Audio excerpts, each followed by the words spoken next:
राजस्थान में बाहर से आने वालों को क्वारंटीन से किसी तरह की छूट नहीं मिलेगी। दूसरे राज्यों से आने वाले यात्रियों को क्वारंटीन रहना होगा।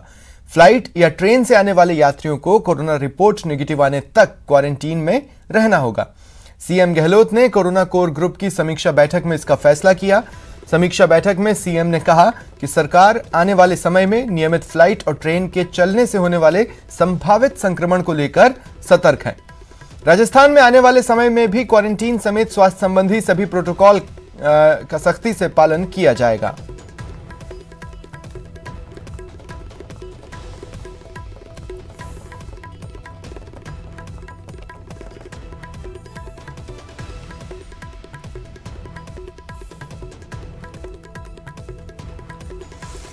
और बात कर लेते हैं राजस्थान में बढ़ते कोरोना ग्राफ की।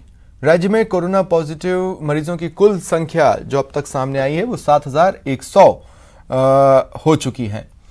प्रदेश में आज 72 नए पॉजिटिव केस सामने आए हैं। वहीं अब तक 163 लोगों ने अपनी जान गंवाई है। 7,100 कुल मामलों में से 3,856 की रिपोर्ट नेगेटिव हुई है इलाज के दौरान। वहीं 3,420 ऐसे लोग रहे जो पूरी तरह ठीक होने के बाद डिस्चार्ज कर दिए गए।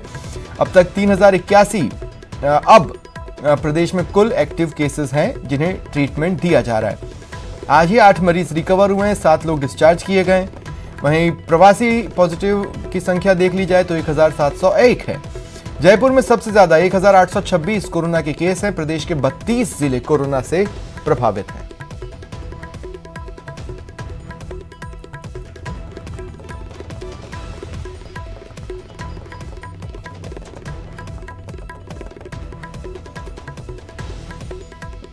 पहले केस से लेकर अब तक कुल जो केसेस कोरोना पॉजिटिव के सामने आए हैं उनकी संख्या 7,100 हो चुकी है।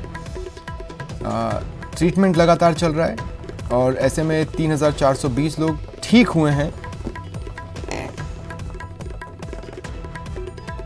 और साथ ही अब आप देख सकते हैं राजस्थान में किस तरह से 32 जिलों में कोरोना ने अपनी उपस्थिति दर्ज कराई है। कहीं पर दस्तक दी है तो कहीं पर जमकर कहर बरपाया है। राजस्थान के मैप पर विभिन्न जिलों की स्थिति आप अपने टीवी स्क्रीन पर देख पा रहे हैं। 3,420 लोग इस बीच डिस्चार्ज हुए हैं।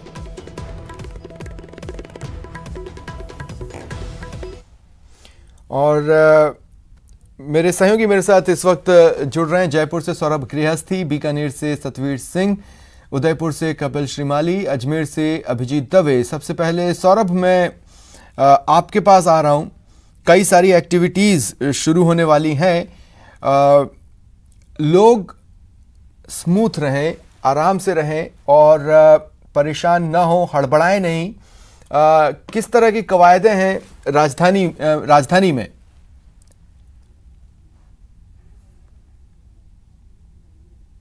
देखिए, पहले मैं आपको बता दूं कि आज जिस प्रकार से प्रदेश भर में सुबह 9 बजे की रिपोर्ट में 72 नए मामले आए, जिसमें राजधानी जयपुर में 11 नए मामले सामने आए। राजधानी में संभवतः एक भी दिन ऐसा नहीं गया जब कोरोना पॉजिटिव मरीजों का मिलने का सिलसिला जो है वो कुछ देर के लिए भी थमा हो। ऐसा एक भी दिन अब तक राजधानी में नहीं निकला है। पहले जब वहाँ तक परकोटा क्षेत्र में कोरोना पॉजिटिव मरीज मिल रहे थे सबसे ज़्यादा, लेकिन अब जो है वो राजधानी के अलग अलग कोनों से कोरोना के नए मरीज जो है वो सामने आज आ रहे हैं। लेकिन जिस प्रकार से लॉकडाउन 4.0 की शुरुआत हुई है, कई तरह की एक्टिविटीज़ जो है वो शुरू हुई है। लोग एहतियात भी बरत रहे हैं अपनी अपनी तरह से और अलग अलग कार्यालयों में भी जो है वो विशेष इंतजाम किए गए हैं। लेकिन फिर भी एक ये भी देखने को मिल रहा है कि कई लोग एहतियात नहीं बरत रहे, सावधानी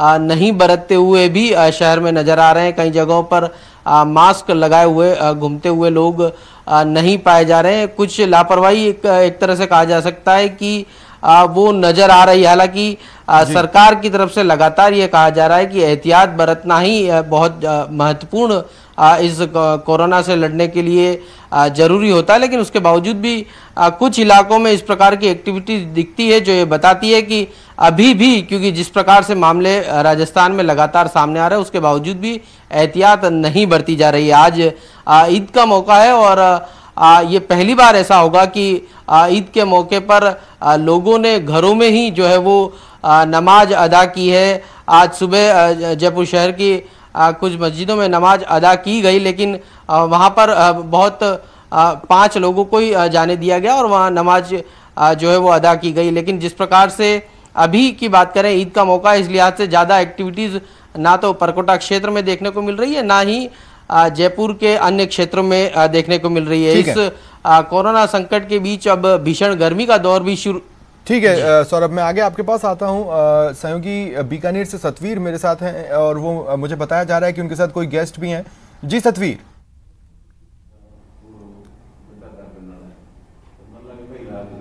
जी बिल्कुल, सबसे पहले तो बताना चाहूंगा कि अगर बीकानेर में जिस तरीके से मामले बढ़े हैं, उसके बाद में एक राहत की खबर ये जरूर है कि 4 जो पॉजिटिव मामले थे वो नेगेटिव हो चुके हैं। तो ऐसे में एक राहत बनी थी जो खबर है वो कही जा सकती है। उच्च शिक्षा मंत्री भंवर सिंह भाटी लगातार यहाँ दौरे कर रहे हैं और अभी कल ही वो कोलाई जाके आए थे, वहां पर उन्होंने कोरोना की जो व्यवस्था है उसको लेकर भी पूरी तरह से जानकारी यहाँ पर ली। हमारे साथ में उच्च शिक्षा मंत्री भंवर सिंह भाटी, उनसे बात कर लेते हैं। सर, अभी आप दौरे कर रहे हैं लगातार, क्या कुछ समस्या देखने को मिल रही है अगर ग्रामीण इलाकों की बात कर लें, क्योंकि ग्रामीण इलाकों में धीरे धीरे ये पैर पसारने की ओर अग्रसर हो रहा है? देखिए, राजस्थान के मुख्यमंत्री आदरणीय अशोक गहलोत जी पहले दिन से कोरोना की शुरुआत जिस दिन हुई, और राजस्थान पहला राज्य था लॉकडाउन लागू करने वाला, और उसके बाद राजस्थान के आम जन का स्वास्थ्य ठीक रहे उस दिशा में बहुत सारे कदम उठाए गए। चाहे जांचों की संख्या बढ़ाना हो, चाहे हमारे प्रवासी मजदूर, आप जैसा कह रहे हैं कि प्रवासी मजदूरों के आने की वजह से, क्योंकि प्रवासी मजदूर बाहर थे लेकिन मांग ये आ रही थी कि इनको अपने गांव आना है, लंबे समय से वो वहां रोजगार भी नहीं था, तो ऐसी स्थिति में सरकार ने सारी सुविधाएं भी दी, ट्रेनें आदि चला करके प्रवासियों को अपने गांव तक, घर तक पहुंचाया। और जैसा कि निश्चित रूप से व्यक्ति बाहर से आता है तो उनमें कुछ संक्रमित लोग भी आए हैं, तो उन संक्रमित लोगों को क्वारंटाइन किया गया है, उनको अलग से रखा जा रहा है और उनके रोजगार आदि की भी व्यवस्था सरकार के द्वारा की गई है। मैं पिछले 2-3 दिन से क्षेत्र के दौरे पर था और प्रत्येक गांव में राजस्थान के मुख्यमंत्री जी के निर्देश पर मनरेगा के कार्य बड़ी संख्या में स्वीकृत किए गए हैं। बीकानेर जिले में 1 लाख से भी ज्यादा आज मनरेगा में श्रमिक रोजगार पा रहे हैं और मनरेगा कार्यों का मैंने निरीक्षण किया है और लोगों से यह भी जानकारी ली कि सरकार के द्वारा जो प्रयास किए जा रहे हैं, जो योजनाएं हैं वो लागू हो रही है कि नहीं है। निश्चित रूप से लोगों को खाद्यान्न उपलब्ध करवाया जा रहा है, राशन उपलब्ध करवाया जा रहा है, दवाइयां उपलब्ध गांव पंचायत स्तर पर ओपीडी वैन चला करके गांव मेडिकल की सुविधाएं दी जा रही है। लेकिन अगर कोरोना की अगर वर्तमान स्थिति की बात करें, क्योंकि जिस तरह से कोविड जो प्रभारी प्रवीण गुप्ता जी भी यहाँ पर दौरा कर रहे हैं, सेंटर के लिए किस तरह की व्यवस्था की जा रही है और किस तरह की सोशल डिस्टेंस बहुत जरूरी है इस दौरान, क्योंकि जिस तरह से सरकार ने छूट दी है उस छूट का फायदा गलत तरीके से न उठे और ये फैले नहीं।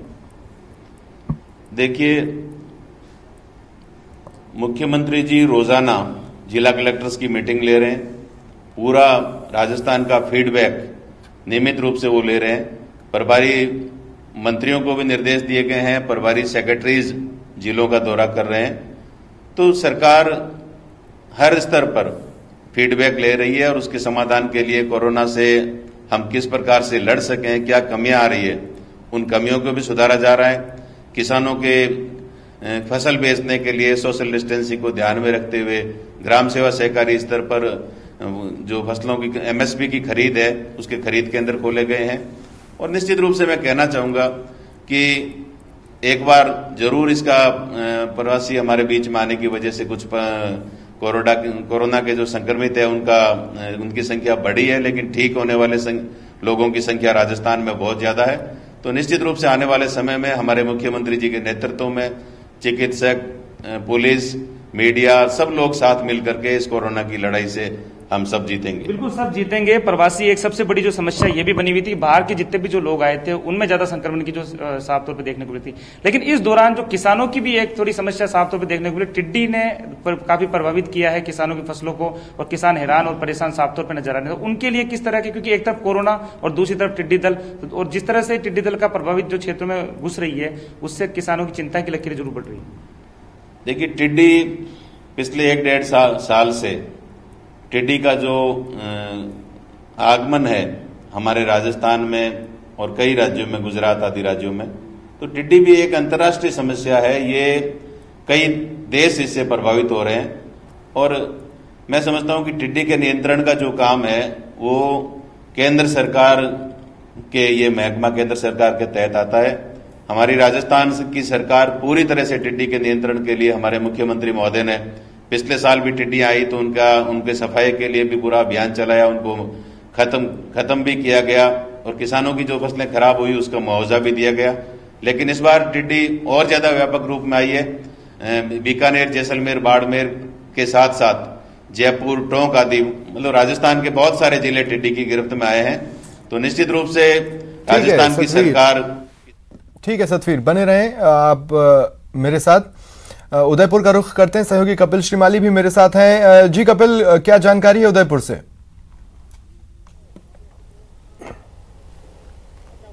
देखिए, पिछले 13 घंटों में उदयपुर में महज एक संक्रमित मरीज सामने आया है और अभी हाल ही में डॉक्टर दिनेश खराड़ी सीएमएचओ द्वारा प्राप्त जानकारी के अनुसार नॉर्थ आयड़ के सुथारवाड़ा इलाके का रहने वाला व्यक्ति कोरोना संक्रमित पाया गया, जो कि पहले से महाराणा भोपाल चिकित्सालय में भर्ती था। और इसी के साथ में उदयपुर में कुल संक्रमित मरीजों की संख्या 481 हो गई है। उदयपुर में सख्ती लगातार बरकरार है। हम इस समय दहली गेट चौराहे पर मौजूद है और आप देखिए कि चौराहे पर पुलिसकर्मी जो है पूरी तरह से सख्ती बरतते हुए नजर आ रहे हैं। जो वाहन चालक यहाँ से गुजर रहे हैं, चूंकि उदयपुर में शहरी क्षेत्र में कंटेनमेंट जोन घोषित है, ऐसे में यहाँ पर वाहनों की आवाजाही प्रतिबंधित है। तो ऐसे में जो वाहन चालक यहाँ से गुजर रहे हैं, यदि वे आवश्यक कार्य के अलावा घर से बाहर निकले तो उनके लिए चालान भी बनाया जा रहा। पुलिस के जो अधिकारी वो यहाँ पर तैनात हैं और चालान बुक लेकर हर चौराहे पर मौजूद है। जो भी व्यक्ति बिना आवश्यक कार्य के घर से बाहर निकलता है तो उसके वाहन को जब्त करते हुए यहाँ पर उनका चालान भी बनाया जाता है। उदयपुर में आज महाराणा प्रताप की 480वीं जयंती मनाई जा रही है। तिथि के हिसाब से मेवाड़ आज महाराणा प्रताप की जयंती मना रहा है। सभी लोग अपने घरों पर रहकर महाराणा प्रताप को पुष्पांजलि अर्पित कर रहे हैं। तो वहीं आज ईद का त्यौहार भी उदयपुर में घरों में ही नमाज अदा कर और सेवैयां बनाकर अदा की जा रही है। जी सपने। ठीक है, और अभिजीत आपके पास भी आऊं। सांप्रदायिक सौहार्द की नगरी है अजमेर, और मैं कहना चाहता हूं कि आज का दिन एक कठिन परीक्षा की तरह भी अजमेर के लिए हो सकता है।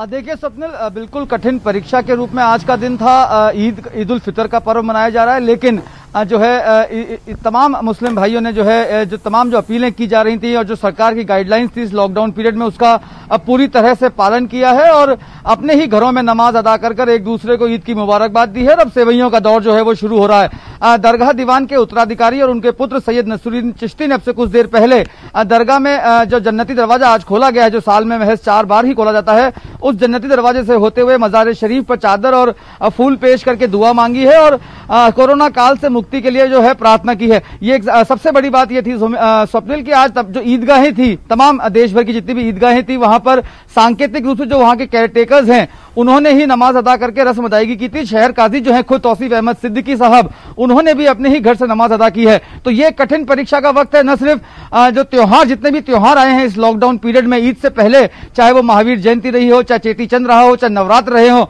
तमाम तरीके के जो धार्मिक स्थल थे वो इस लॉकडाउन की छाया के अंदर रहे हैं। लोग धर्मावलंबी नहीं पहुंचे हैं। उन्होंने इस लॉकडाउन पीरियड में जितने। शुक्रिया आप चारों का मेरे साथ जुड़ने के लिए और तमाम जानकारी के लिए।